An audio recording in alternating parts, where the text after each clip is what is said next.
Ora viva, seja bem-vindo a mais um espaço de debate e de reflexão aqui na sua Bola TV. Estamos a uma semaninha, uma semana de voltar o futebol, o tempo corre depressa e na próxima quarta-feira às 19 horas, Portimonense e Gil Vicente dão o pontapé de saída. Ainda há algumas dúvidas, a Liga ainda está a tratar de algumas questões, nomeadamente a lista definitiva dos estádios.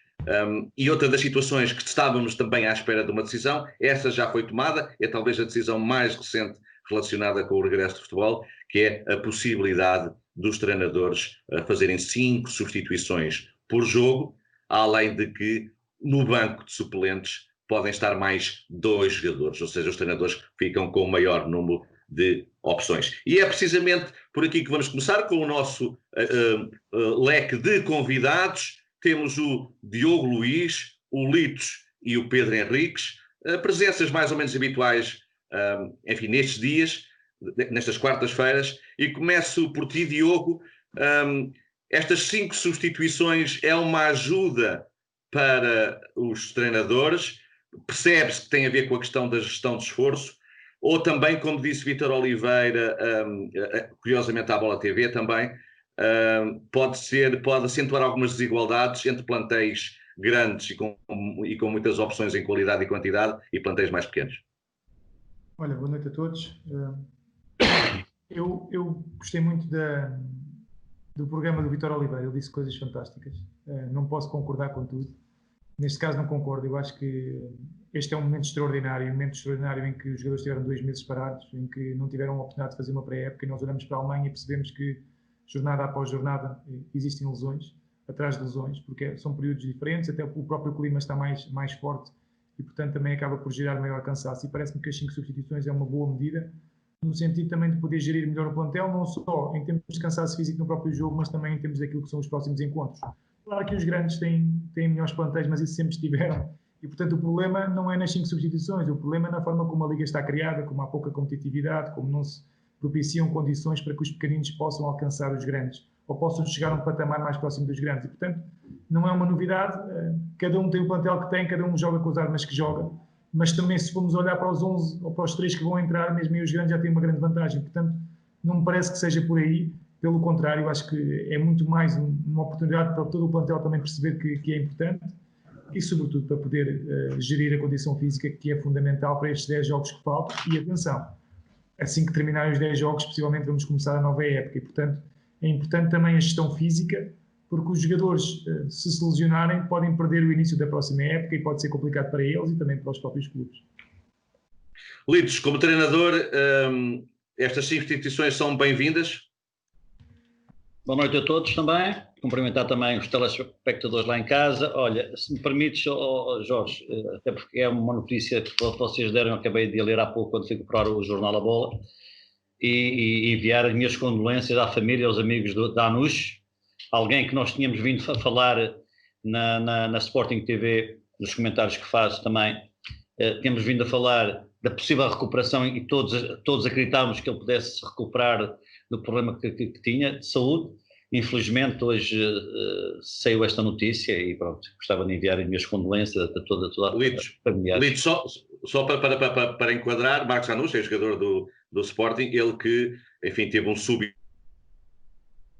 bem-se a perceber que era um tumor maligno, foi operado de urgência, até se acreditou porque de facto a recuperação dele estava até a ser fantástica, mas enfim, as más notícias acabou por ser apenas, enfim, uma falsa esperança. As más notícias foram conhecidas e enfim, Anush acabou por perder a vida, ex-jogador de Sporting, e portanto também a Bola TV, como é óbvio, associa-se a este e seguramente também em nome do Diogo e do Pedro Henriques associar a este momento e enviar também condolências. Lito, volto a palavra.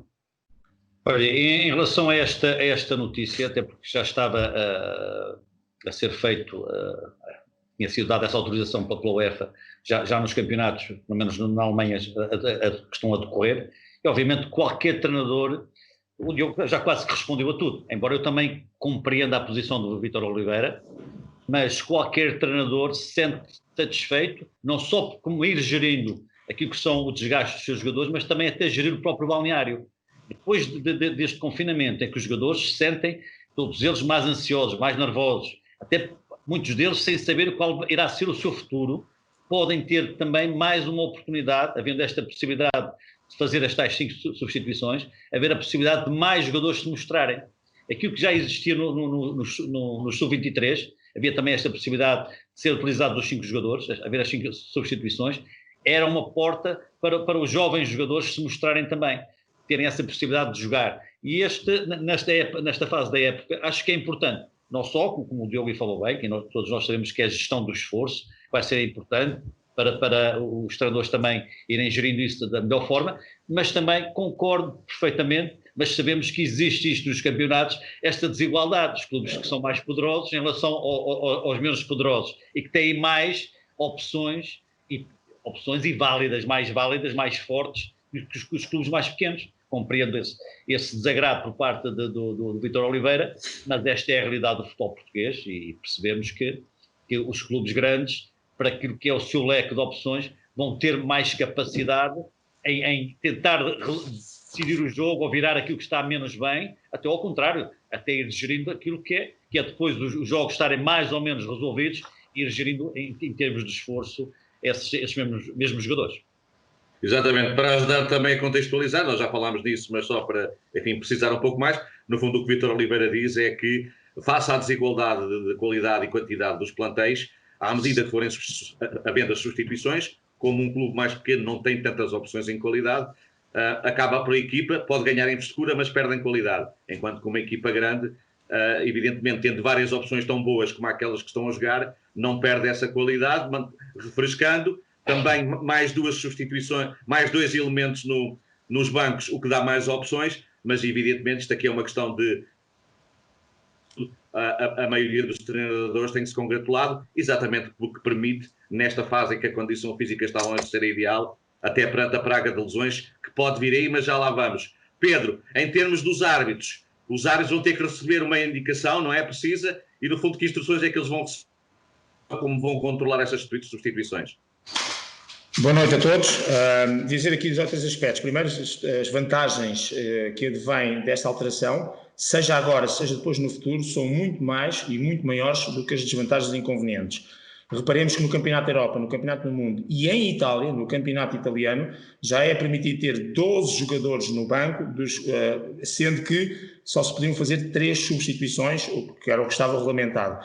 E ao ter-se 12 jogadores e não ter-se 7, só para termos esta noção, tal e qual como nós vemos que, quando é com as seleções, a grande vantagem é exatamente mesmo só podendo fazer transmissões, para o treinador e para a equipa.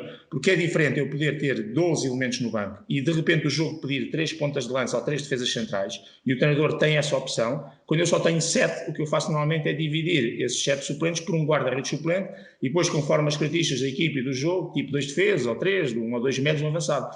E, portanto, o treinador fica muito mais limitado naquilo que podem ser as diversas opções. Tivemos um jogo, nesta época, em Inglaterra, em que, de repente, por lesões dos 2 guarda-redes, teve que ir um jogador para a baliza. Ora, numa circunstância com, por exemplo, 12 elementos, podemos lá ter os 2 guarda-redes. Portanto, há muitas vantagens, inclusive naquilo que é o treinador poder mexer no aspecto tático. Se pensarmos que já temos 9 e que o treinador pode fazer 5 alterações, 5 opções, ainda tem maior riqueza naquilo que pode ser as suas opções de mudar e de mexer no jogo. Mas estamos aqui a tratar de um assunto que é muito importante, tem a ver com a questão das lesões, portanto será uma menor carga, relembra só isto, 56 dias para 90 jogos, gestão do plantel, menor carga, para 2 jogadores a mais em cada jogo e portanto isso pode ser também bastante importante. Depois, para a própria motivação do plantel, em vez de ser só os mesmos 14 que jogam, sabemos que à partida, e tivemos jogos na Alemanha que os treinadores não optaram por fazer as substituições,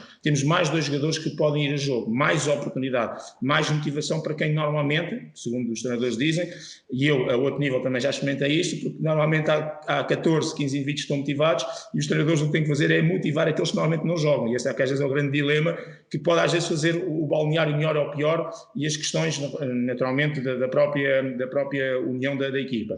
E depois, não vai, que esta era a grande problemática, se isto ia atrasar muito ou ia ser mais um problema num futebol que já tem algumas paragens e pouco tempo útil. recordar que Portugal está na cauda da Europa em termos de tempo útil de jogo, mas o que acontece é que está salvaguardado porque no fundo vai haver, digamos, 3 paragens, 3 momentos, ou seja, não é assim tanto. E os outros momentos que podem ser utilizados para as instruções serão o intervalo, que não contam, e o intervalo como o jogo está parado, e portanto no fundo passamos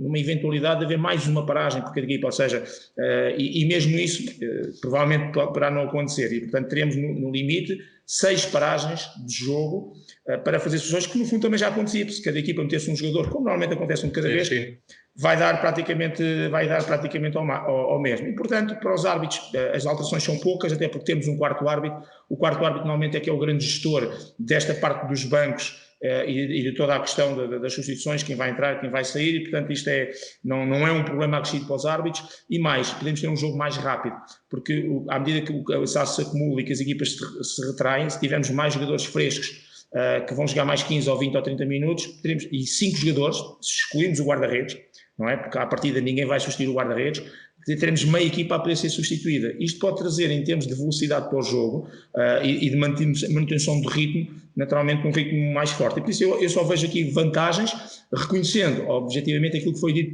pelo Mister, que ok, um plantel que tem mais soluções, que tem mais dinheiro, que é mais rico, mas isso sempre foi assim. E no meu ponto de vista, na minha filosofia de vida, tudo, mas mesmo tudo tem que ser nivelado por cima. E é preferível ser os que estão cá em baixo a darem às solas e aos sapatinhos para tentar chegar ao patamar de cima, do que estarmos a nivelar as competições que já, por si só, já têm algumas discrepâncias de cima para baixo. E, portanto, eu só vejo vantagens nestas alterações e, portanto, estou completamente de acordo que isto tenha sido aprovado.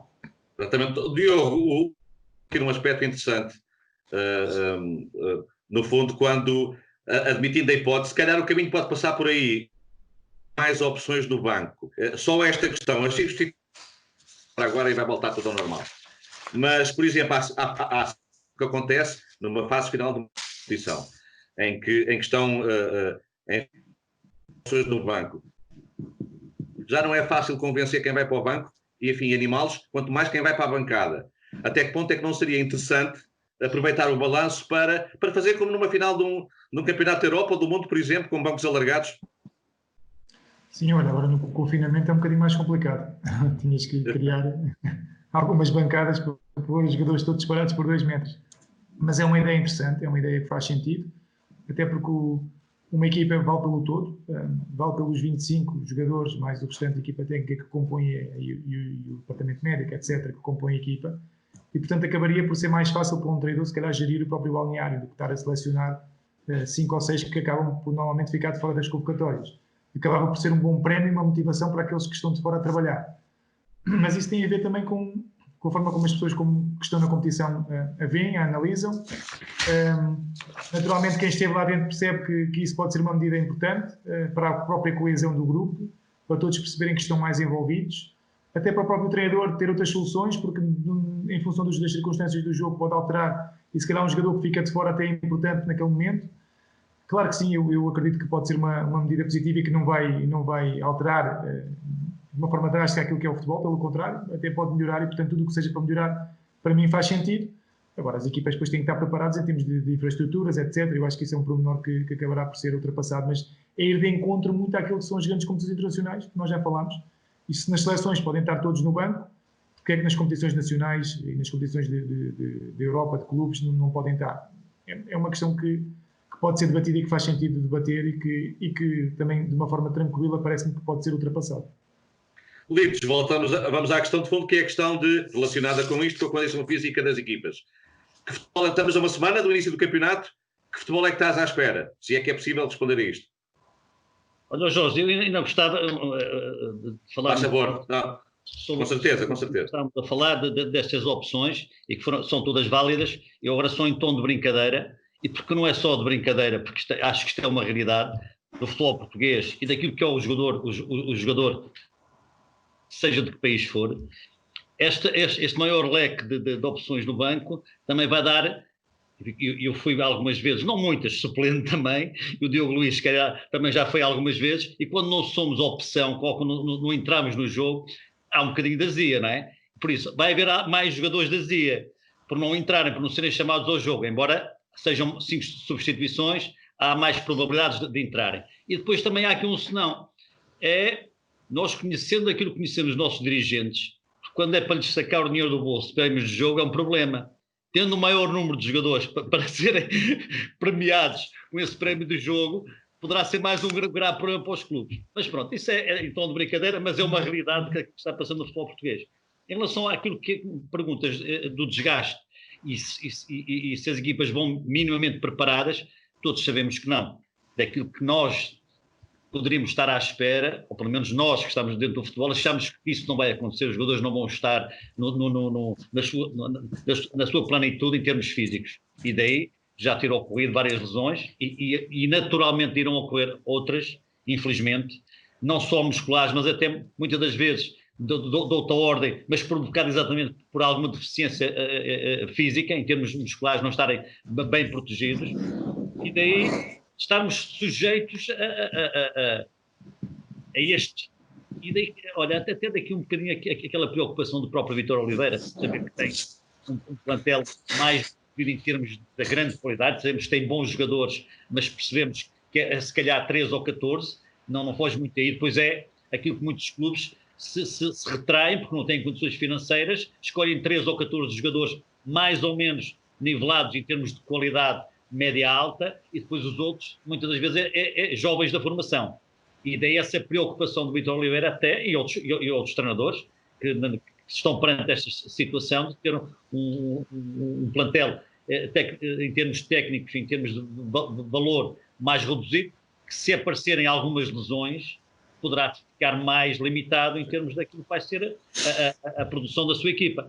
Por isso, temos perfeita noção que os jogos não vão ser com aquela intensidade de 90 minutos que nós desejaríamos. Poderá haver, e acredito que vai haver, o entusiasmo inicial, porque está muita coisa em jogo. A grande verdade é que ainda está muita coisa a ser disputada, é importante. Irá haver esse entusiasmo inicial, mas depois acredito que até a própria fadiga que vai aparecer, o próprio cansaço dos jogos, e que vão ser jogos, vai haver as tais semanas de 3 jogos em 8 dias, que ainda irá provocar ainda mais fadiga, porque os jogadores, volto a repetir, não estão na sua plenitude em termos físicos, irão sofrer, irão ter dificuldades em se apresentarem nos jogos seguintes nas melhores condições. Por isso, poderá haver um decréscimo em termos da qualidade, da intensidade dos próprios jogos. Pedro, eu não sei quantos quilómetros é que um árbitro, não sei se traz esses números a Tem. Quantos quilómetros é que um árbitro faz por jogo e como é que está, enfim, a caixa, entre aspas, o pulmão desta gente, que informações é que tens ou que sensibilidade é que tens, e se eles próprios, não é só os jogadores que vão sentir dificuldades.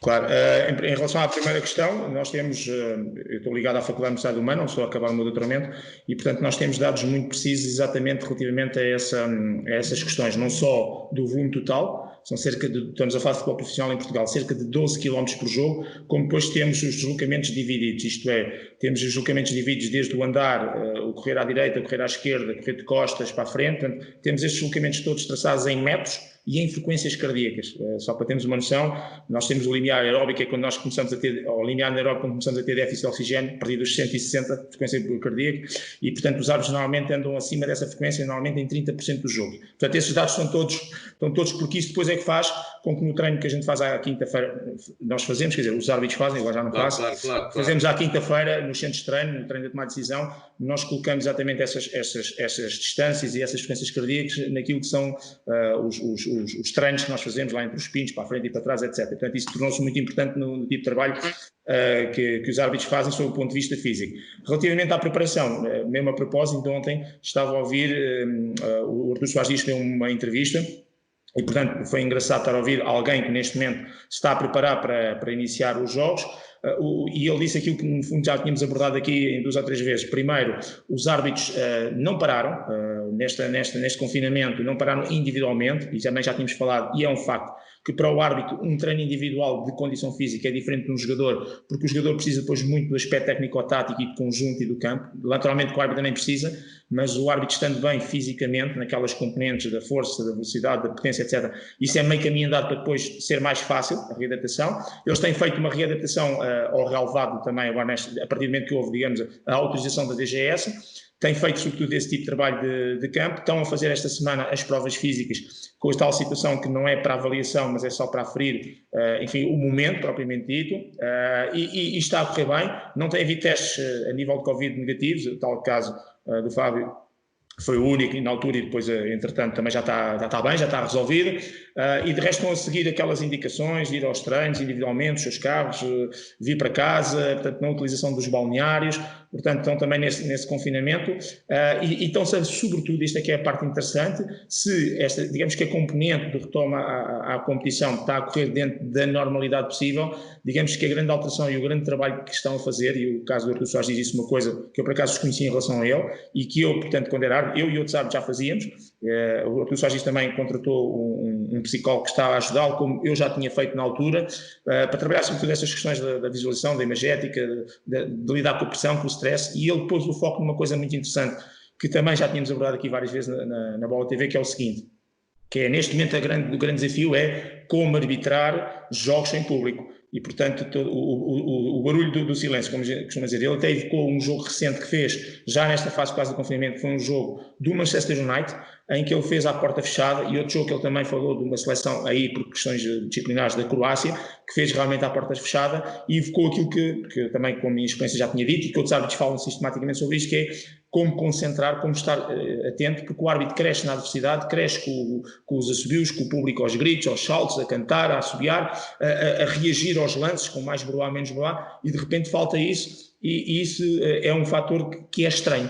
Não é melhor nem pior, é estranho. E ao ser estranho, cria uma nova realidade ao nível do foco, da concentração. E, portanto, é para isso que os árbitros neste momento mais estão a tentar trabalhar no sentido de se manterem fiéis, chamamos assim, aos bons princípios, às boas práticas, à tomada de decisão, que é a coisa mais importante, sem serem afetados por um fator externo de ambiente, que neste caso é a questão de falta de público. De resto, tudo a correr dentro da normalidade e também com alguma preocupação daquilo que possam ser as lesões depois desta paragem e deste recomeço um bocadinho, e sim, que vai ser um bocadinho à pressa, vamos ver como vai correr. Mas está a correr bem e eles estão, acima de tudo, motivados e todos com muito desejo de voltar, porque a rapaziada está toda cheia de saudades de futebol. Acredito. Diogo, vamos manter-nos nesta porta que, enfim, aberta em relação ao público. Lembrando, Vítor Oliveira, de resto, nós vamos dele algumas vezes durante este programa, até pela riqueza de declarações que ele prestou à Bola TV e que hoje também vêm transcritas no jornal A Bola, que é a questão do público. Ele faz aquela pergunta que funciona quase como um sala de debate e que tem sido, enfim, muita gente falado nisso, que é se os cinemas vão abrir, será que um cinema é mais seguro que um estádio? Tens resposta, Diogo? Olha, em primeiro lugar, deixa-me enviar um abraço ao Mr. Vítor Oliveira, não sei se ele me está a ver ou não, mas uma grande figura, e nós temos batido aqui muitas vezes, e eu também, eu com maior insistência, acho que os protagonistas devem ser mais ouvidos. Não só os misters, mas também os jogadores. Os jogadores também têm uma opinião formada. Os clubes muitas vezes não os deixam falar. Mas acredita que se os jogadores, os treinadores, aqueles que conseguem pensar pela sua própria cabeça, que têm independência, como o Mr. Vítor Oliveira, acredita que o futebol se calhar já tinha um caminho diferente. Porque são pessoas que têm ideias e nós no meio das ideias, no meio do debate, é que encontramos as soluções. Não é toda a gente a dizer que é um caminho e esse caminho é certo, tem que haver algum raciocínio, algum pensamento e sobretudo alguém dentro do campo também que nos dê o seu feedback. Ouvir pessoas de diferentes áreas, não só ex-jogadores, não só os jogadores, também professores, também engenheiros, também doutores, todos. Tem que ser todos a contribuir para que o futebol ande para a frente. E o Vítor Oliveira deu-nos aqui um grande recital de muita informação. Como eu disse há pouco, eu não concordei com tudo o que ele disse, nomeadamente naquela questão das substituições, mas neste caso totalmente de acordo. E tu falaste dos cinemas. 50% de lotação nos cinemas, mas eu ainda estou outro exemplo. Ontem o Estado retirou aquela medida de que os aviões só podiam ter 2/3 de ocupação. Os aviões podem estar full, cheios. Então qual é a diferença de estar num avião a 20 centímetros de uma pessoa e estar num estádio com 20 ou 30% de lotação? Não percebo. Portanto, eu acho que há aqui alguma confusão na forma como se está a gerir todo este processo, como eu também te podia dizer, por exemplo, relativamente aos festivais de verão. Por um lado não se pode fazer festivais de verão, mas já tiver origem política ou religiosa já se podem fazer. Enfim, acho que andamos aqui um pouco descontrolados, um pouco à deriva, por um lado questões sanitárias, por outro lado a questão económica. Em alguns setores permite-se que a questão sanitária fique para segundo plano, noutros setores não. E o Vítor Oliveira disse muito bem, a maior parte dos nossos jogos tem 2, 3 mil pessoas por jogo, e se representa 20, 30% dos estádios, porque é que as pessoas não podem ir ao estádio? Se calhar até os libertavam, até se calhar numa fase em que estamos todos ainda confinados, ainda mais cautelosos, começar a ir ao estádio com o devido distanciamento social, que não acontece, por exemplo, nos aviões e no cinema. Conseguimos gerir isso de uma situação fantástica, conseguimos também criar uma rotina de ir ao futebol, é que está bom tempo, as pessoas vão, não está frio, não está chuva, e portanto concordo totalmente com as palavras do Vítor Oliveira, e se calhar são as entidades oficiais da DGS que têm que dar aqui alguma resposta, não somos nós, porque nós também concordamos, vamos pela lógica. Se há lógica abrir o cinema, se há lógica que os aviões estejam cheios, qual é a lógica dos estádios não poderem ter 20 ou 30% da capacidade? Não faz sentido, até porque até podiam encontrar horas de entrada, X horas entre X adeptos, outra hora entre outros adeptos, naquela porta começam a entrar àquela hora, todos com um distanciamento de 1 ou 2 metros entre cada pessoa. Sinceramente, é uma questão muito pertinente e que se calhar devia ter sido debatida pelas entidades competentes, pela Liga, pela Federação, deviam ter questionado a DGS, porque é que aqueles podem e nós não podemos. Justifiquem-nos, e a partir do momento em que tinham justificação, transmitir a justificação à praça pública. Não custa nada, as pessoas têm que assumir as suas responsabilidades. A decisão não vai ficar dentro de portas. É dizer, olha, nós procurámos que a DGS nos permitisse meter 20 a 30% de pessoas nos estádios. A DGS não nos permitiu por causa disto e disto. E nós colocámos. Então, e porquê é que no setor da aviação pode? E porquê é que nos cinemas podem? Portanto, da vertente económica. Mas no futebol é a mesma coisa e se calhar estava tudo perfeitamente tranquilo. Enfim, é uma gestão passo a passo, mas é uma pergunta muito pertinente e que podia e deveria ser respondida. Livres, querias ver gente no estádio, calculo? Eu já a semana passada e há 2 semanas farto-me de falar dessa situação, por achar que ex-jogador e atual treinador sentir que fazem falta, não é? Que são importantes os adeptos na bancada. Eu, em relação até queria acrescentar, em tudo os elogios que o Diogo fez ao Vítor Oliveira, que são justos, é dizer que este é um homem que desde sempre que eu conheço, ainda conheci como jogador, porque também acho que tem uma forma de estar idêntica, nunca teve medo de dizer o que pensava, não é? Desde a sua altura de jogador. Nunca ficou a dever nada a ninguém, por isso é independente, diz aquilo que pensa. E isto é importante no futebol português. Aquilo que em relação a esta possibilidade, eu acredito, embora também esteja neste editorial hoje do Zé Manuel Delgado, que eu estive a ler, ele toca exatamente nisto. Vamos nos aguentar agora. Por agora, vamos fazer o sacrifício, não é? Pedir aos jogadores, aos treinadores, que possam fazer tenham esse sacrifício de estar a jogar sem público, para que a próxima época nós possamos, se tiver que ser limitado, que seja limitado. A única situação que eu via, porque isso depois depende dos clubes ter que gerir da melhor forma, é porque os clubes grandes têm aqueles lugares todos já comprados. Se vai haver só X% da capacidade, vão ter que gerir de alguma forma quem é que tem direito e quem não tem, num jogo uns, no jogo outros, não é? Nos jogos em casa. Isso é que vai ter que ser gerido da melhor forma, embora os clubes mais pequenos estejam mais à vontade, têm mais espaço, até porque não têm tantos lugares vendidos. Mas percebemos que era importante que isso acontecesse. Mas volto a apelar e reforço as palavras do Zé Manuel Delgado. Vamos fazer este sacrifício. São poucas semanas. Vamos tentar ultrapassar e chegar ao final deste campeonato. E depois, na próxima época, se tiver que ser dessa forma, gostaríamos que fosse já tudo com os estádios cheios, que é isso é que é o futebol é bonito, isso é que traz a tal adrenalina também aos jogadores. Mesmo estando em casa do adversário e o estádio cheio, os jogadores que são jogadores não ouvem que os adeptos se assobiam, se criticam, estão concentrados naquilo que é o seu trabalho, e isso traz outra beleza, não só a quem está no estádio, aos jogadores, mas aquelas pessoas que também estão em casa a ver pela televisão, também traz essa beleza que nós vamos aguentando, porque também andámos sedentes do futebol, e não estive também a ver aqui o Borussia com o Bayern de Munique, e há de facto uma tristeza tremenda olhar para as bancadas, mesmo nós em casa gostaríamos de ver aquele espetáculo que sabemos que então em Dortmund, como existe também no Bayern de Munique, né, nos jogos da Alemanha, são estádios completamente cheios de uma beleza extraordinária.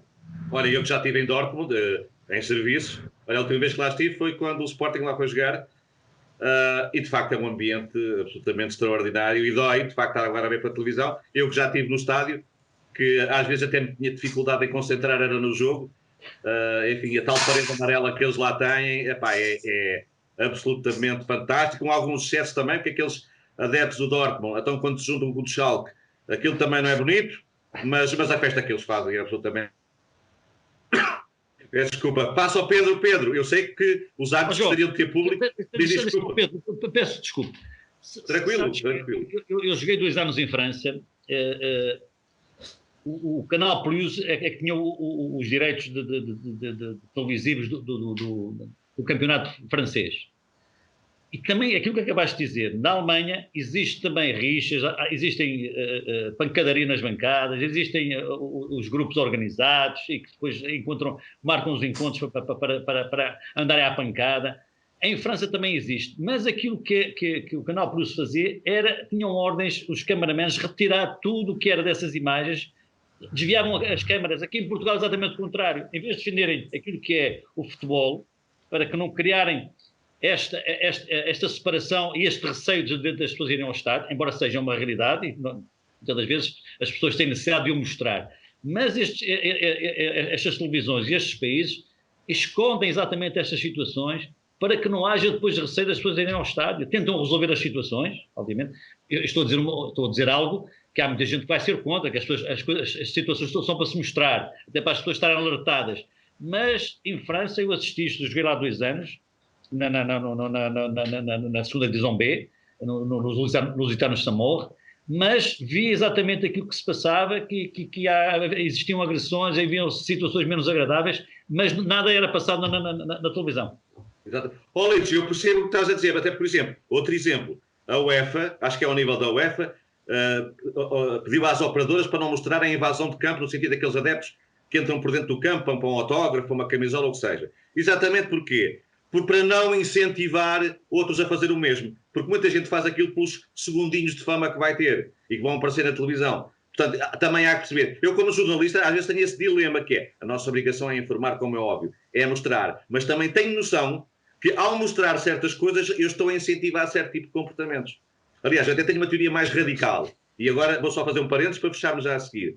Que é, se não houvesse, eu sei que não é possível, nem sequer é saudável, se não houvesse uma única notícia de incêndios durante o verão, os incêndios iam baixar drasticamente. Porque até os psicólogos explicam que grande parte da perversão de quem incendeia, do fogo posto, tem a ver com o facto de ver o impacto que aquilo vai ter na televisão.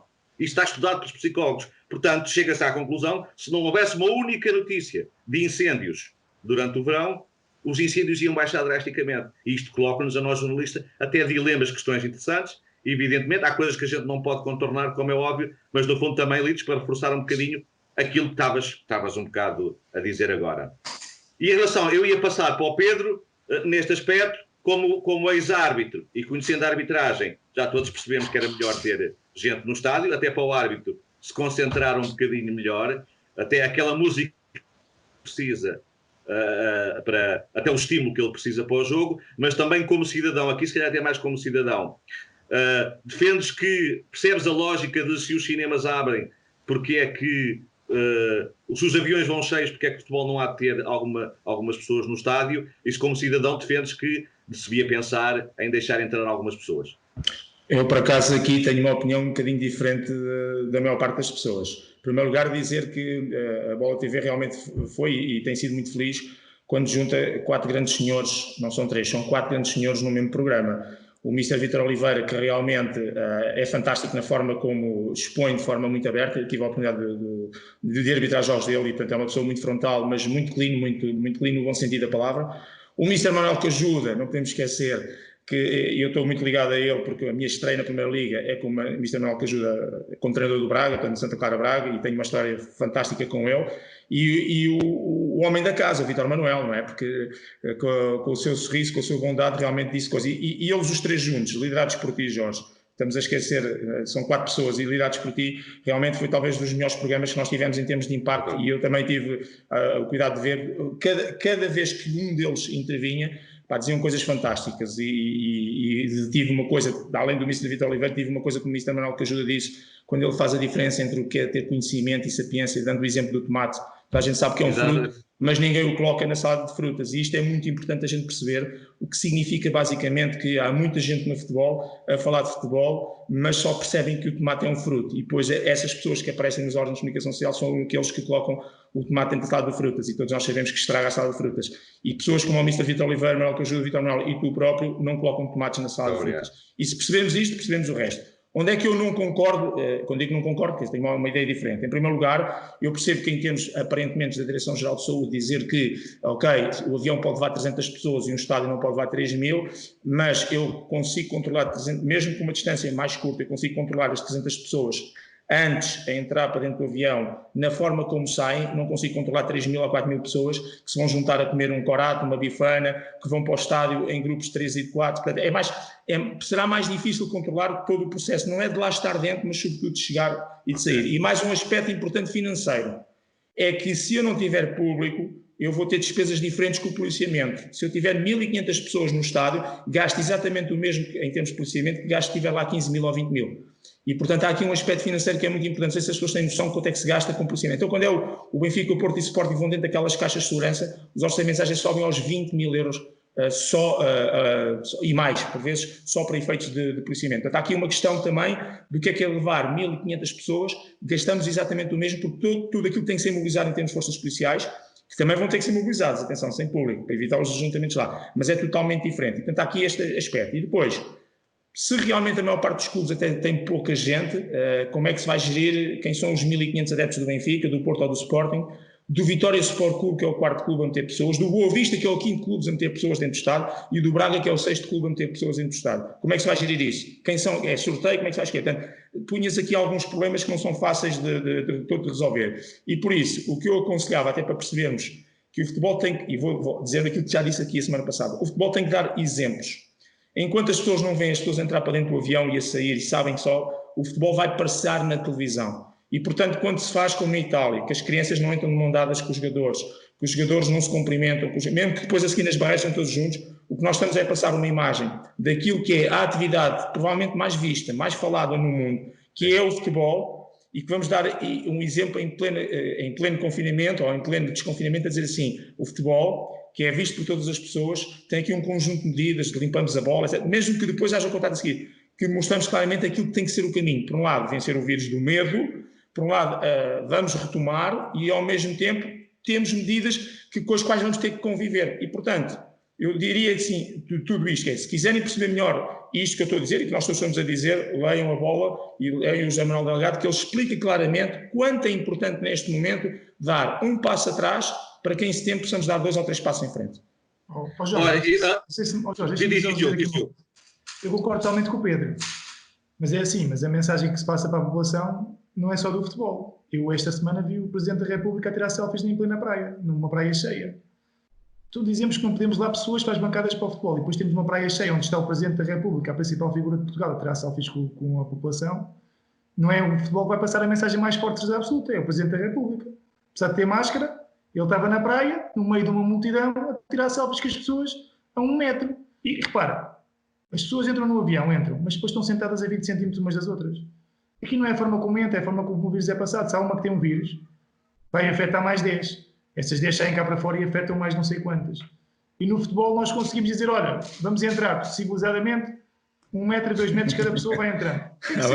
Mas nós queremos andar, mas se nós permitimos isso nos aviões e nos cinemas, porque é que não devemos permitir no futebol? Ou num restaurante, ou onde for. Quando temos 20% a 30%, claro que os custos vão aumentar, mas é mais uma mensagem mais forte. Se queremos passar a mensagem forte pelo cinema, pela praia, pela aviação, porque a mensagem, claro, então nós não temos que assumir que a questão da aviação não tem nada a ver com questões sanitárias e já passou para o segundo plano, porque é essa a mensagem que está a passar para a sociedade. A mensagem que está a passar para a sociedade é, esqueçam, isto já passou, agora vamos nos preocupar com a vertente económica. Porque já vimos o Primeiro-Ministro no bairro Alto, no Chiado, venham às compras, venham às lojas. Não é o futebol, depois tem que passar as mensagens todas corretas, porque o futebol vai acabar por passar uma mensagem diferente daquelas dos nossos governantes. E, portanto, acho que se estiver tudo coordenado, eu concordo. Agora, quando eu vejo de um lado umas coisas e do outro lado outras coisas, eu acho que aí já estamos a entrar numa situação descoordenada. Eu percebo isto, há uma outra realidade que, não sendo igual, pode ter alguns pontos de contacto e que eu conheço melhor a mais até pela minha vida privada, que é, por exemplo, o que se vai passar nas igrejas.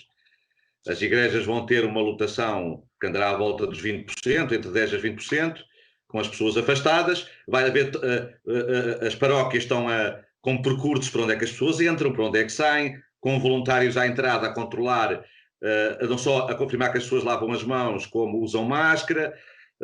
Pronto, entram por um lado, saem pelo outro, saem por ordem, ou seja, uma saída de uma missa mesmo. É verdade que não é muita gente, mas vai demorar muito mais tempo, porque tem que sair por bancos e por ordem. No futebol, se calhar, agora percebo o argumento financeiro. E isto, no futebol, aplicado ao futebol, é muito dinheiro, Litos. Mas se calhar, não sei, os treinadores querem lá o público, pois, e os jogadores, como é óbvio. Mas, de facto, pois, eu não tinha pensado ainda muito bem no que é, em termos de orçamento, o que é que implica uma operação destas.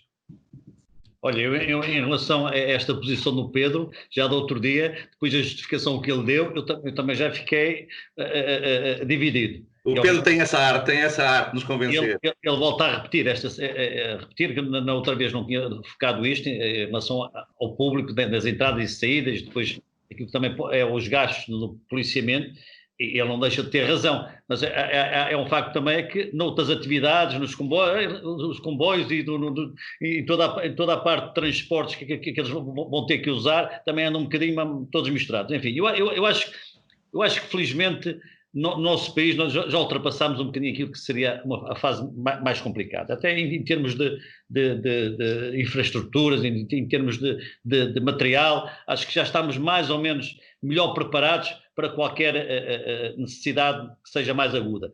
Agora, eu percebo perfeitamente que estes custos do policiamento, o Pedro focou isso bem, podem ser grandes para os clubes, mas também perceba que os grandes clubes terem que indemnizar os seus próprios sócios para não poderem estar presentes nos estádios.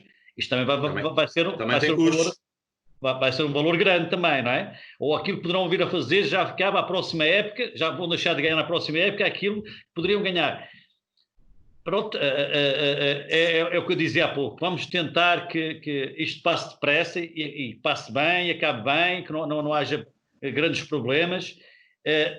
Há aqui um aspecto também, eu não sei se vamos falar nisso, Jorge, é que depois, algo que eu já tinha falado há algumas semanas, eu não sei se vais falar disso, que foi algo que o Vítor Oliveira também falou, que era exatamente aquilo que era o acabar de um momento para o outro, em qualquer das semanas, e o que é que isto irá ser decidido. A classificação atual é o de momento, é esta classificação de agora, é do final da primeira volta, ninguém está a assumir o que quer que seja. Eu percebo que as pessoas estão a deixar andar para ver o que é que vai acontecer, mas se houver uma catástrofe ou algo que seja urgente terminar, se calhar antecipadamente não se prepararam para tomar a decisão e depois vai ser mais um problema no futebol português. No fundo estão muitas velinhas acesas neste momento para que realmente o campeonato acaba, senão seria um imbróglio, até nisto, Litos. Não terminava, olha, e eu estou aqui a bater na minha secretária, que é de Madeira, dá 3 toques. Vamos imaginar que não acabava. Por um lado isso, se calhar o mais certo que ia acontecer era não ser declarado, não era declarado campeão, só que também não podia ninguém descer. Ora, 2 equipas já foram anunciadas como tendo subido. Portanto, quase um alargamento obrigatório para 20 clubes. Enfim, por isso é que neste momento está toda a gente a rezar para que corra bem. E Pedro, eu vou pegar também numa frase, isto casa também com uma frase que o Vítor Oliveira disse nessa entrevista, que é a questão do futebol política. Ou seja, quando ele diz para o país e para a política e para o governo, é muito importante que o futebol corra bem, como sinal para a sociedade que estamos a voltar ao normal. Vocês próprios já focaram aqui a questão de necessidade de tudo correr bem, não é? Mas, de facto, o futebol está-se a pôr esta responsabilidade em cima do futebol. Se isto correr bem, há de haver muita gente para aparecer na fotografia, como é óbvio. Mas o futebol está também dentro desta pressão. Isto tem que correr muito bem, não é, Pedro? Vamos lá ver uma coisa. Digam-me lá um evento em Portugal em que de repente o país parou, veio tudo para os aeroportos, foi a loucura e andou tudo parado, foi feriado dia 11 ou dia 12, etc. de junho. Não há. Claro. É isso que a gente tem que perceber claramente. Não é estar a colocar o futebol num patamar diferente, benefícios. Não há outra atividade em Portugal não estou a falar de números financeiros, se calhar também não há, que se possa comparar ao futebol naquilo que é o impacto na sociedade, ponto final parágrafo. Eu percebo, obviamente, que aquilo que o Diogo acabou de dizer, o Luís, é claro que tem razão, mas é assim, toda a gente vai ver jogos de futebol. Quando a seleção ganha, toda a gente vem para a rua. Não há mais nenhum evento igual. E o impacto que isto tem emocionalmente, pessoas a chorar, a rir, a falar. Quando há um jogo do Benfica, do Porto ao Sporting, no dia a seguir, em todos os pontos do nosso país, todos, no hospital, no Barabeiro, na tropa, no jornal, onde quer que seja, fala-se desse jogo. Não há outra atividade. Não há toda a gente a falar da malta que está no comboio ou que está no avião. Não há outra atividade. E o futebol, quer queiramos que não, tem exatamente este impacto social, emocional, psicológico nas pessoas. E é por isso que tudo aquilo que se passa no futebol, para o bem ou para o mal, tem uma enorme importância até na educação dos nossos jovens. Por muito que isso possa parecer extraordinário, aquilo que eu realmente estou a dizer é uma realidade. Portanto, é bom que realmente corra bem. Eu tenho a certeza, esta certeza entre aspas, que isto vai correr bem com nuances. Na Alemanha há lesões, em Portugal vai haver lesões, provavelmente vai ser detectado um ou outro caso de Covid, claro que sim, portanto nem tudo vai ser perfeito, para já não falar da parte da arbitragem, dos penaltis das viagens dos árbitros dos aviões, tudo isso, claro que vai haver essa confusão, esse granel, a gente sabe que sim, mas eu tenho a convicção, para não dizer que tenho a certeza, porque ninguém tem a certeza, tenho a convicção que as 10 jornadas vão se realizar e o futebol vai chegar ao fim. E, portanto, uma vez mais, aquilo que disse o Ministro Vítor Oliveira e que todos nós estamos aqui a dizer é que realmente o futebol tem este impacto e é muito importante para a sociedade, para o país, que realmente as coisas rolem e aconteçam. Porque há uma coisa muito pior. Ainda ontem estive a ouvir duas pessoas que eu acho que são pessoas a sério a falar disto, um doutor das doenças infecciosas, um virologista, e a ver se a rapaziada percebe que ser contagiado não tem mal nenhum. O chato é se morrem, e este chato entre aspas. Aí é que é o problema, a morte. E neste momento, o que estamos a provar é que isto não mata mais que outras doenças. E, portanto, e as pessoas serem infectadas não tem nada a ver com o resto. É que, de repente, e a maneira como está a passar a mensagem, mais 200 ou 300 infectados, está ótimo. Nós vamos ter que conviver com estas patologias todas que já estávamos a viver. O pessoal se esquece dos anos 80, já vivemos com vírus. Nunca aconteceu, foi este impacto que aconteceu, como agora, o mundo parar, etc. Mas também já se percebeu que esta paragem, se calhar de uma próxima vez estamos todos mais bem preparados e as coisas não vão ser bem iguais. E que, portanto, que ter 750 mil crianças em Itália, abaixo dos 15 anos, com problemas de fome neste momento, porque já não vão à escola e a escola era o sítio onde eles comiam, isto é muito mais grave que qualquer outro vírus. E nós temos que perceber isto claramente, e por isso é muito bom esta retoma, é muito importante que todos os setores retomem, seja o restaurante, o avião, etc. por fora, com as medidas, com segurança, mas não há um outro setor, igual ao futebol, do ponto de vista de impacto e de imagem daquilo que vai ser conversado como o próprio futebol. E por isso é que realmente eu acho que vai correr bem e acho que é importante a retoma com os riscos e que os homens de futebol, do meu ponto de vista, neste momento, têm uma importância muito grande naquilo que vai ser a imagem passada. As pessoas estão com fome e com sede de futebol. Isto vai ser consumir bola de manhã à noite. Vai ser consumir bola de manhã à noite. E por isso, e ainda bem, no meu ponto de vista, ainda bem. Jorge, sabes que até, nesta situação até isto não vai acontecer, acreditamos que não vai acontecer até o final da época qualquer público nos estádios. Mas também se fosse imposto, porque nós somos um bocadinho, o português é um bocadinho assim, quando há regras, mais ou menos, alguns fogem sempre aquilo que são as regras, mas imposto nos estádios, a máscara, o distanciamento, acredito que se fossem controlados, o povo português obedece. Eu vou-te dar um exemplo que nós aqui nos supermercados, farmácias, né, qualquer entrada, nós somos obrigados à máscara, toda a gente usa. Eu ontem fui fazer uma caminhada com a minha filha, de uma horinha, que ela só tinha um pouco tempo, porque tinha que retomar os estudos, na praia da Costa da Caparica. O Diogo esteve cá no fim de semana, na Fonte da Telha, eu fui ontem fazer uma caminhada que ainda não tinha ido. E então, curiosidade, como gosto também, estava a sair, isto era por volta das 4h30 da tarde, 5 da tarde, até achei estranho já andar os pescadores naquela pesca da arte, de lançar e recolher a rede rapidamente, para apanhar o seu peixe. Eu tive curiosidade, que queria ver, embora coitados dos pescadores não tiraram grande coisa, a rede a sair. Achas que alguém estava preocupado com o Covid-19? Estava tudo aqui junto a querer ver o peixe para poderem comprar, ninguém queria saber de mágica, ninguém queria saber do vírus, ninguém queria saber de nada. Isto é o português, porque quando se sente mais ou menos que as coisas estão a ser ultrapassadas, já não ligam a nada. Mas em relação aos estádios, só reforçando um bocadinho isso, acho que se houvesse, fosse imposto as regras necessárias para a proteção, acho que o público acaba por aceitar.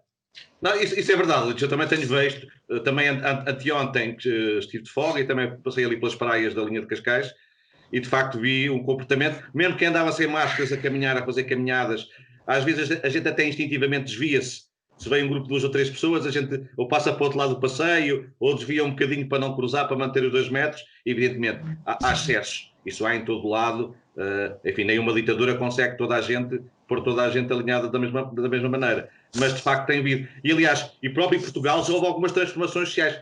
Toda a gente se lembra, vocês não, que são gente saudável, inteligente e que faz grandes opções de vida, mas não o digo. Foi o processo de transição entre eu fumar em plenos centros comerciais e passar pouco tempo de repente não poder fumar em quase lado nenhum. E essa transição fez-se pacífica. Portanto, eu também acredito um bocado nisso. E Diogo, de ti o que eu te ia perguntar era, o Governo também já avisou, meus amigos, não façam ajuntamentos nos cafés para ver os jogos, se faz favor. E não queremos nada disso. O Presidente da Liga agora até teve uma ideia engraçada, interessante, foi ao Porto falar com o Presidente da Câmara do Porto e tiveram a discutir a possibilidade da Câmara do Porto fazer ali uma espécie de um drive-in com um ecrã gigante. No fundo, duas perguntas. Primeira, as pessoas vão resistir ao apelo de ver os jogos em conjunto, porque mesmo para quem tem canal, o ver jogo em conjunto tem muito mais graça do que estar a ver sozinho. Para além de quem não tem canal, vai procurar onde o ver. E que soluções é que tu achas que podem ser encontradas para as pessoas poderem ver futebol no máximo de conforto e segurança possível? Olha, essa é a questão dos 50 milhões, né? Porque, claro, o problema aqui é que estamos a passar por uma grave crise financeira. Eu acho que as pessoas não têm noção disso, mas estamos. Enquanto há layoffs, enquanto há estas situações, as pessoas estão em casa, estão satisfeitas, estão há bom tempo, vão à praia, mas estamos a passar por uma grande crise financeira. Hoje o BCE vai decidir, na União Europeia, vão decidir se vão apresentar estímulos ou não. Se não apresentarem estímulos à economia, atenção que aqui vai ser tudo muito complicado, porque metade das empresas, se calhar, não vai conseguir sobreviver. Daquelas empresas que nós estamos a falar, ligação ao turismo, porquê? Porque não há, como dizia o Pedro, a economia não está a andar. Não está a andar. A forma como as empresas são geridas em Portugal, eu se calhar diria, eu não quero dizer um número que é para não parecer demasiado arrogante, mas a gestão é familiar e, portanto, o que nós olhamos para o futebol é o reflexo da sociedade. Nós temos que ter essa noção. Portanto, as empresas são geridas no limite. E quando acontece um cenário adverso, as coisas ficam muito complicadas. E, portanto, nós podemos estar aqui face a um cenário drástico e catastrófico em Portugal. Onde é que eu quero chegar? Muitas das pessoas, neste momento, não vão pagar para ver os jogos em casa, nos canais pagos. Estamos a falar, se formos a por todos os canais, estamos a falar quase de 50 euros por mês. Então o que é que as pessoas vão fazer? Não é que elas queiram fazer ajuntamentos, mas elas gostam de futebol. Então vão acabar por ir para os cafés ver o jogo. É uma situação normal, que as pessoas acabarão por... É um comportamento normal em função da sua paixão pelo desporto e pelo jogo e em função da sua capacidade económica de terem tomado decisões. Neste momento não podem gastar dinheiro para situações supérfluas, preferem poupá-lo para fazer face ao futuro que vamos ter pela frente. E, portanto, parece uma situação perfeitamente normal. A solução para nós podermos... A grande solução que devíamos encontrar é transmitir os jogos em sinal aberto, mas repara, transmitir os jogos em sinal aberto alguém tinha que os pagar. E seria o Estado que tinha que pagar às operadoras e no limite éramos nós todos outra vez que íamos ter que pagar. E neste momento parece-me que os recursos do Estado têm que ir para situações bem mais importantes do que para fazer com que os jogos sejam em canal aberto. Relativamente à segunda questão, à questão do drive-in, eu acho que sim, eu acho que aí é criar uma experiência diferente aos adeptos. Claro que não ia ser uma grande quantidade de adeptos, mas ainda ontem o Pedro Abrunhosa deu um concerto em Ancião, que é a terra do meu pai, através da drive-in, e foi um sucesso. Tiveram lá 90 ou 100 carros, foi uma coisa diferente, uma coisa gira, e portanto é uma experiência diferente, é a preocupação com o adepto. E no meio dessa preocupação com o adepto nós estamos a criar negócio, estamos a criar linhas de negócio diferentes, estamos a atrair se calhar patrocinadores que querem estar ligados a estas inovações. Não vamos novamente falar do Argos, que fez um acordo com a Zoom e vai ter ecrãs gigantes nas primeiras filas do estádio, com milhares e milhares de pessoas com a sua cara a torcerem, a gritarem pelo seu... Isto são situações fantásticas e que nós podemos utilizar e que podemos potenciar no futuro quando voltarmos à normalidade. O que é que impede de termos um jogo com o estádio cheio, cá fora temos um drive-in e as pessoas estarem dentro e fora do estádio? São situações perfeitamente possíveis e acho que nós temos, e nós como Liga, temos que dar esse passo, porque se nós não vamos conseguir competir com as Big Five em termos financeiros, nós se calhar temos que ir por outro lado. Por um lado pela nossa formação, pela nossa qualidade técnica individual, e tática do jogo, do conhecimento do jogo, mas também pela inovação. Nós temos que inovar, nós temos que atrair a visibilidade no estrangeiro através de coisas diferentes. E acho que este é o momento de nós juntarmos as nossas cabeças e, em vez de estarmos a pensar na guerra, Benfica, Sporting, Porto, quem é que é ou não um campeão, claro que isso vai decidir dentro do campo. Se tudo correr bem, nós esperamos que sim, mas é a altura de o tal caminho que nós dizemos que tem que ser diferente. E o caminho também passa pela inovação, pela criatividade que nós temos que ter para dar a volta a estes acontecimentos, a esta fase mais negativa. Olha, tu deste aí o exemplo do Aros, de facto, e vê-se que é uma ideia brilhante. O acordo com a Zoom. Curiosamente, o West Ham já anunciou que vai querer fazer um acordo parecido, e havia uma solução também muito imaginativa. Litos, que soluções, que sugestões, que imaginação é que temos que ter para estarmos todos a ver futebol? Olha, este foi um bom exemplo aquilo que o Diogo falou, que nós tínhamos dito já em relação é encontrar, de facto, espaços que possam transmitir ao ar livre, não é? Nós sabemos também que na próxima semana já vem em chuva, também aquilo que podemos encontrar pela frente pode não ajudar. Em relação àquilo que é o drive-in, eu acredito que também, sendo o português, quando existirem jogos de grande importância em que os seus clubes façam um golo, eu não estou a ver as pessoas a ficarem fechadas dentro do carro, a não ser que sejam trancadas, que haja algum dispositivo dentro do carro. Da mesma forma que vai ser nos cafés, da mesma forma, Jorge, também, que vai ser no próprio jogo, dentro do campo, os jogadores, os treinadores. Ninguém se vai aguentar quando for jogos de grande importância, decidir coisas importantes, como temos o caso do Braga e o Sporting a tentar lutar para alcançar o terceiro lugar, outras equipas que estão a lutar para alcançar os lugares europeus. Mesmo as equipas que estão a descer de divisão, quando existir golos que possam decidir o seu sucesso, alcançar os seus objetivos, eu não estou a ver os jogadores conterem-se. Eu vejo por mim, que joguei 20 anos, por muito perigo que existisse, nós naquele momento esquecemos de tudo. E até, como vamos dizendo também aqui, estamos a falar do tal pessoas que vão estar no próprio jogo, já foram controladas, e ainda bem que também foi uma boa decisão esta tomada agora, de ser apenas serem testados 24 horas antes, e é importante, se todos tiverem condições de serem fechados em estágio, fazerem estágio as próprias equipas, após esse teste, porque senão não adianta nada fazerem o teste, voltam para casa, convivem com a família, com os filhos, com a mulher, que vai ao supermercado, que sai para qualquer lado e que está em contacto com gente que pode estar novamente contaminada. Acho que seria importante todas as equipas se fecharem em estágio após efetuado esse teste.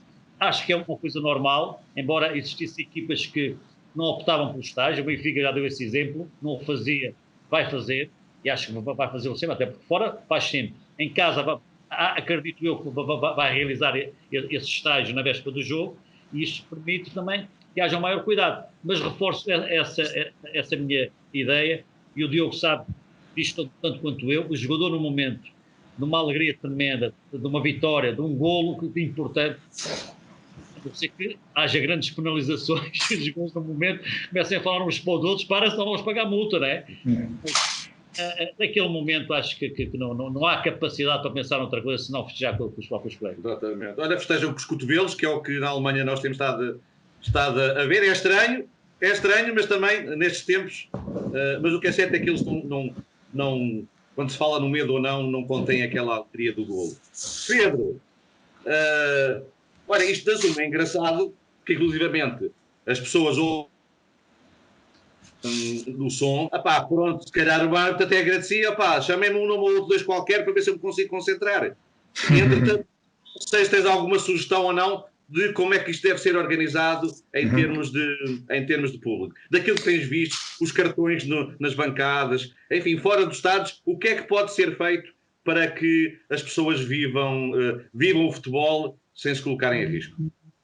Olha, nós falamos e olhamos sempre para os exemplos de fora, como é o caso penso que é na Holanda, não é? Essa questão do Zoom, acho que é no campeonato holandês, Dinamarquês, mas já dinamarquês, exatamente, e olhamos para o próprio Borussia, que colocou lá as fotografias, mas nós não precisamos ir mais longe, basta o grande exemplo do Rio Ave. O Rio Ave, neste momento, o que está a fazer é exatamente pedir à semelhança que o Borussia fez, mesmo não sendo uma ideia original, já estão a trabalhar nisso, e portanto é público, a pedir aos seus associados para mandarem fotos, exatamente para colocar, uma vez que eles até vão jogar em casa, para colocar exatamente as fotos, para dar aquela ideia de preenchimento. Depois há essas soluções que pode passar pela questão sonora também, até porque essa é outra problemática que veio do campeonato alemão, que foi de repente começa-se a ouvir todas as conversas e algumas delas e alguns palavrões, e portanto isso também é problemático em termos da transmissão.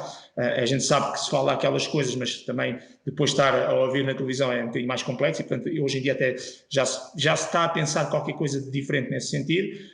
Então vamos buscar aquelas ideias de 2004 do Mr. Scolari, sei lá, estou a ver o adepto do Vitória Sport Clube, do Boa Vista, pôr nas varandas as suas bandeiras, em vez de ser às 10 da noite a bater palmas aos médicos, aos enfermeiros, e bem, se calhar há um gol, vem a rapaziada do clube à varanda bater palmas, vão ao carro, apitam, buzinam. Essas ideias dos drive-ins é uma hipótese para, em nichos relativamente pequenos, eu penso que o concerto, acho que foi 100 carros, não foi do Pedro Brunhosa, não tem erro, mas dentro de uma certa limitação, as pessoas poderem estar juntas.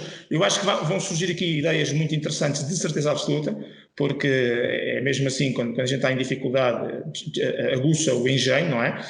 E, portanto, de certeza que vão haver soluções dentro desse género e originais, que no fundo façam sentir e transmitir, mesmo que não seja em direto e ao vivo, que os jogadores não consigam perceber naquele momento, mas se calhar quando chegarem a casa e vão ver os jogos e as notícias, e depois de repente veem que os seus adeptos foram às varandas, ou fizeram bandeiras, ou fizeram uma coisa qualquer, eu acho que isso também vai ser uma nova forma, no fundo também do adepto, fazer sentir chegar o seu calor, neste caso, ao clube, de maneira geral, ao jogador, ao treinador, etc. E, portanto, eu tenho a certeza absoluta que vai haver aí muita imaginação a funcionar, e é mais um desafio interessante. E o que é engraçado é que depois, quando nós voltamos um dia à normalidade do futebol conforme nós o concebemos, mesmo que seja daqui a um ano ou quer que seja, se calhar muitas destas coisas que vão surgir agora, novas, se calhar depois vão ficar, porque eu recordo-me que ainda hoje esta ideia, esta teoria da bandeira portuguesa na janela, hoje em determinados momentos, sem mais nada nem ninguém dizer, quando temos um campeonato europeu do mundo, começamos a percorrer, começamos a ver a malta com as bandeiras nos carros ou as bandeiras nas janelas, portanto, e acho que se calhar algumas dessas ideias de apoio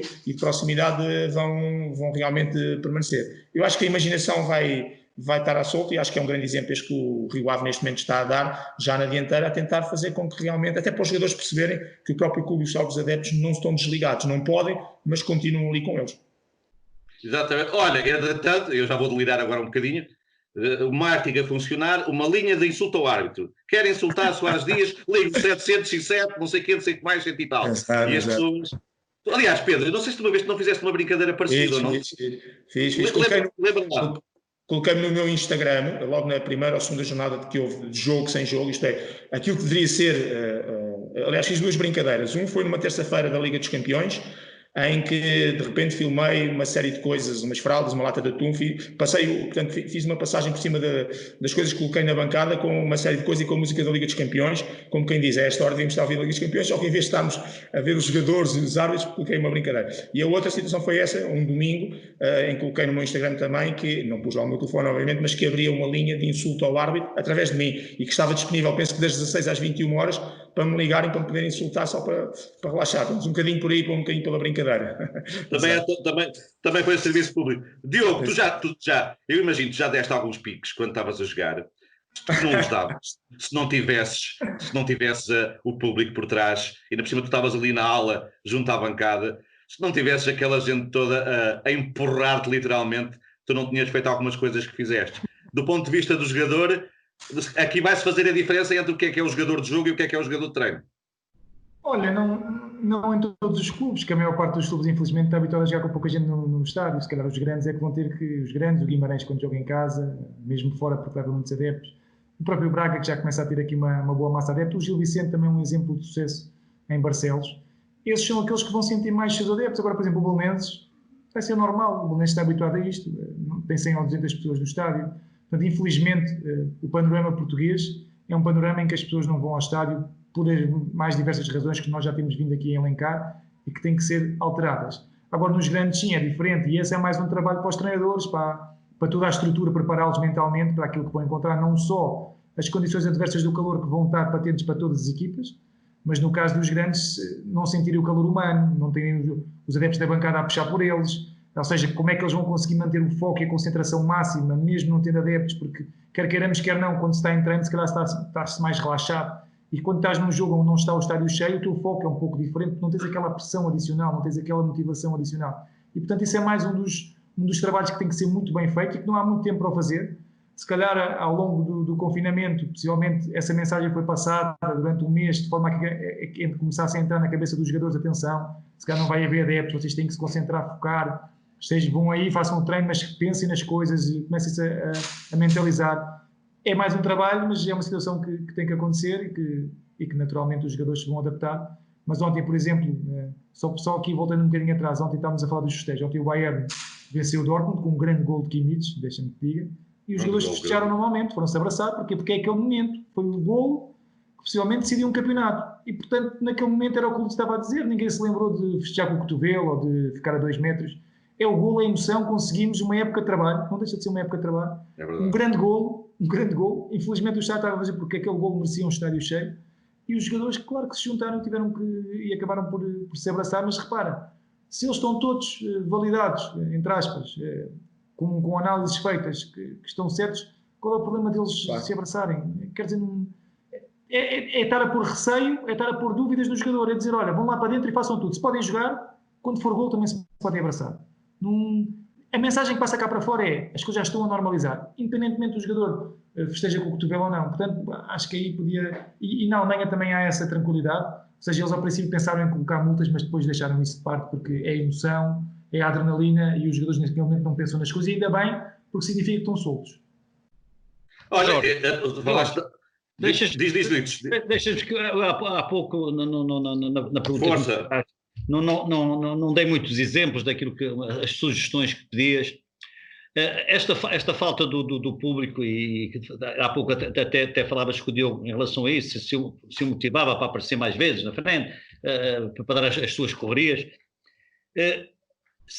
Eu vou dar aqui uma sugestão, desde que não colidisse com aquilo que é a consideração da equipa de arbitragem, daquilo que é o som que se poderia colocar no estádio. Já falámos aqui algumas vezes até no som ambiente, daquilo que a própria Bola TV passa quando fazemos o jogo ao minuto.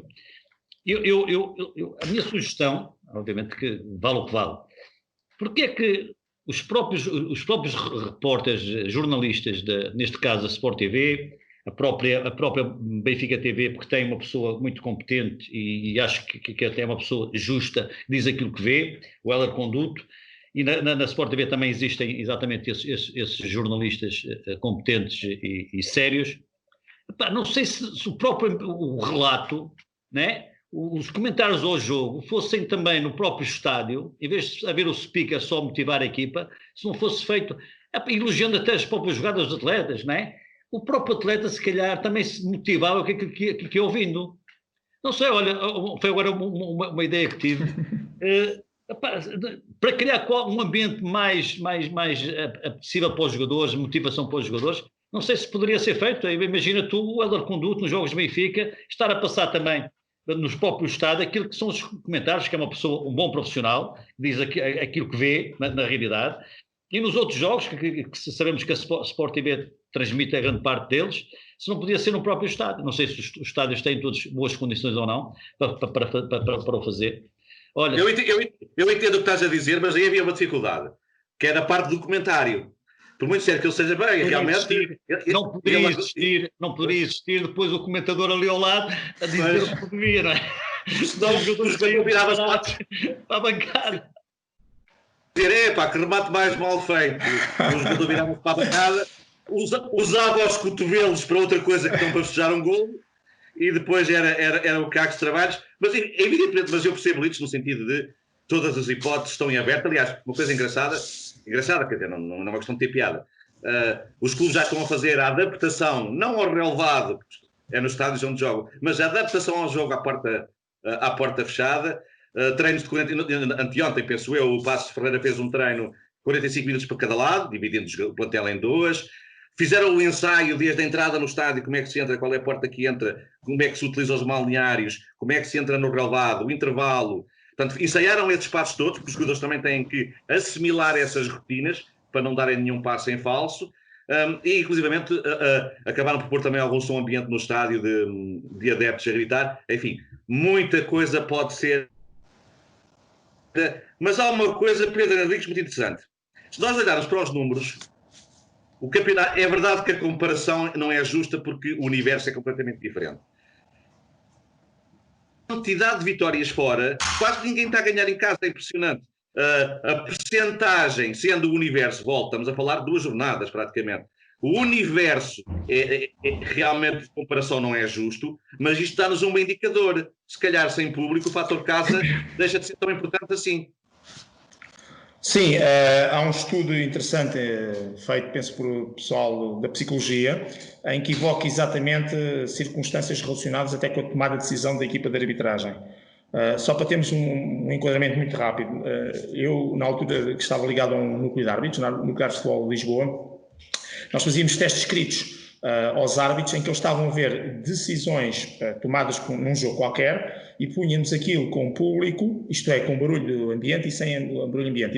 E eles tinham que verificar se a decisão do árbitro, sem repetições, era correta ou incorreta. E o que a gente constata é que quando os árbitros que estavam a fazer um teste escrito a olhar para imagens não havia barulho, eles acertaram muito mais vezes naquilo que era a decisão correta daquele lance, de quando nós punhamos as imagens propositadas, em que o árbitro tinha tomado uma decisão e como a decisão era contrária à equipa da casa, nós escolhemos estas imagens, o público naturalmente, no som ambiente, assobiava. E isso, mesmo para o árbitro que estava a fazer um teste escrito, ia influenciar na sua decisão, e errou mais vezes. Ou seja, nós sabemos que na tomada de decisão, em contextos esportivos, são 3 os fatores que acabam por ter influência naquilo que é a própria tomada de decisão. E um deles, não vou falar dos outros 2, tem a ver exatamente com aquilo que é o ambiente. Ou seja, o sol, a chuva, a luz, a noite, dia e o ambiente mais hostil, público, assobios, tudo isso. Ou seja, tudo que sejam fatores enquadrados no ambiente. E, portanto, nós sabemos que isso, não ao nível da tomada de decisão do consciente, porque essa eu tomo em função daquilo que vejo e analiso, mas ao nível do subconsciente, que os psicólogos chamam não consciente, nós sabemos que muitas das minhas tomadas de decisão são influenciadas exatamente pelos fatores externos. Dito rapidamente, então, para dizer o quê? Para dizer que, muito provavelmente, até para as equipas adversárias, que normalmente têm um ambiente mais hostil, se calhar estão mais descontraídas e mais à vontade e discutem se calhar melhor o jogo e o resultado. Dito de outra maneira, para a equipa que joga em casa, falta-lhes aquela motivação extra emocional e psicológica do público que está a puxar por eles.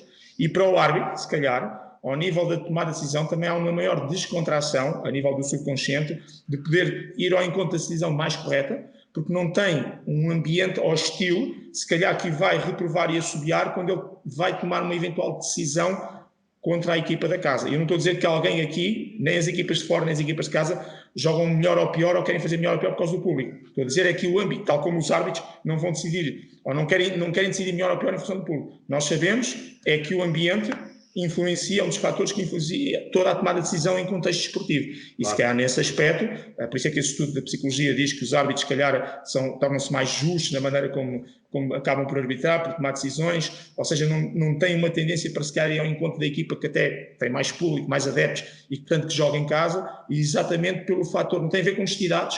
É bom que as pessoas percebam isso, não tem nada a ver com tomada de decisão consciente, tem a ver com o subconsciente, com aquilo que é a grande parte do nosso cérebro, na maior parte das decisões, e que nós ainda hoje não conhecemos em relação ao nosso cérebro.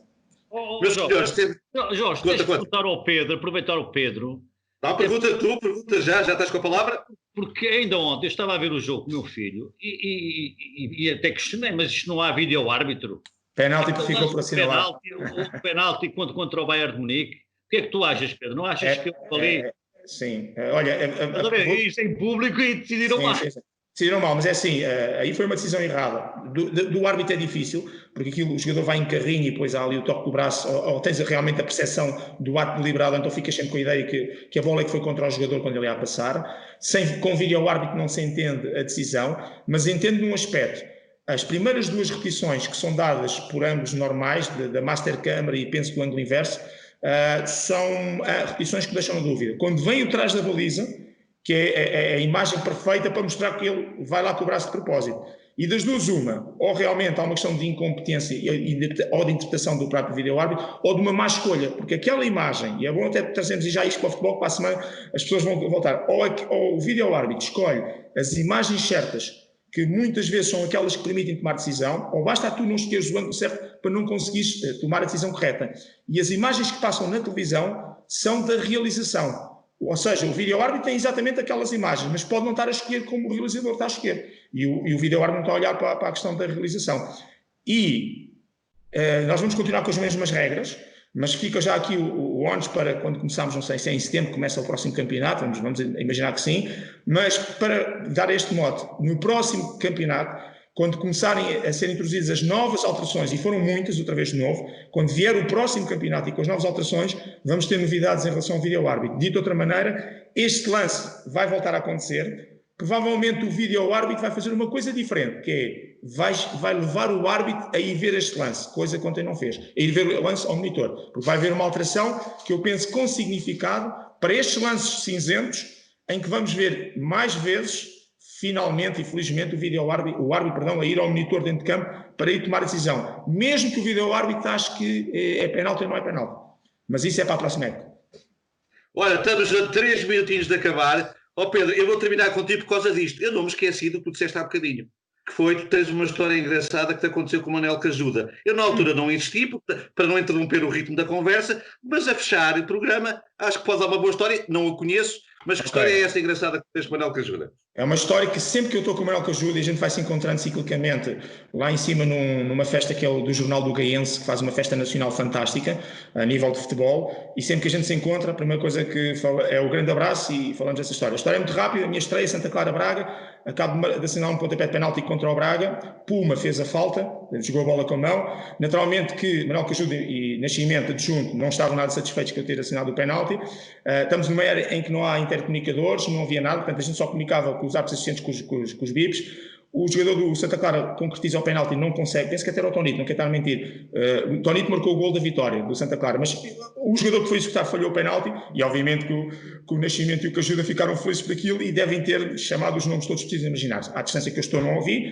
o meu árbitro assistente bipa-me, eu olho para eles, o quarto árbitro faz-me sinal para ir ao banco, mas eu vou ao banco sem saber deduzo, mas eu não posso expulsar ou advertir alguém por deduções, ou me dizem o que é que aconteceu ou não aconteceu. E quando eu me vou dirigir para o banco para pelo menos fazer uma advertência verbal ao Manel Cajuda, ele, do alto da sua sapiência, do tal tomate que é um fruto e que portanto não se pode pôr, mesmo sendo fruto não se põe na sala de frutas, coloca as mãos atrás das costas e diz-me: aí senhora, quando eu me estou a aproximar, senhor árbitro, ponha-se no meu lugar, é tão difícil ser árbitro de futebol, ser treinador de futebol, e eu sorri e em vez de eu advertir, estiquei-lhe um bacalhau, uma grande mãozada e disse, na altura podemos cumprimentar, e disse: isso era de futebol, é muito pior. E esta história ficou para sempre, ele mostrou a sua inteligência e eu também adaptei-me à sua inteligência e criámos aqui uma amizade. E para terminar, já agora dá-me 30 segundos só para dizer o seguinte, aproveitar este programa, estamos quase a finalizar, não sei se as pessoas têm consciência, mas nós acabámos de fazer história. Desde dia 13 de março a dia 27 de maio, que é hoje, fizemos 75 dias,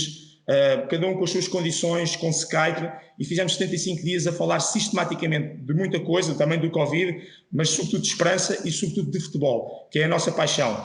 E para a semana começa uma nova era, uma nova época, que eu espero que não volte para trás, que é a era de vamos retomar, e o futebol vai dar esse exemplo. E só de lembrar uma coisa que é muito importante: as instituições, todas elas, fazem-se de pessoas. E, portanto, é óbvio que as pessoas passam, as instituições ficam, mas as instituições fazem-se de pessoas. E está de parabéns esta grande casa que é a Bola TV, quando nesta instituição tem duas pessoas que eu não podia deixar de destacar. Jorge, uma és tu, outra é o nosso diretor, o João Bonzinho. Para todos um grande abraço, é um grande orgulho de estar aqui com vocês. Diogo, Litz, vamos encontrar com certeza mais vezes, porque a vida faz mesmo disso. Um grande abraço para todos e olha, fiquem em segurança, eu fico em segurança porque eu gosto de vestir a camisola que viste. A minha máscara já tem o símbolo de Portugal e de portugueses. Muito bem, meu senhor. Muito obrigado pelas suas palavras.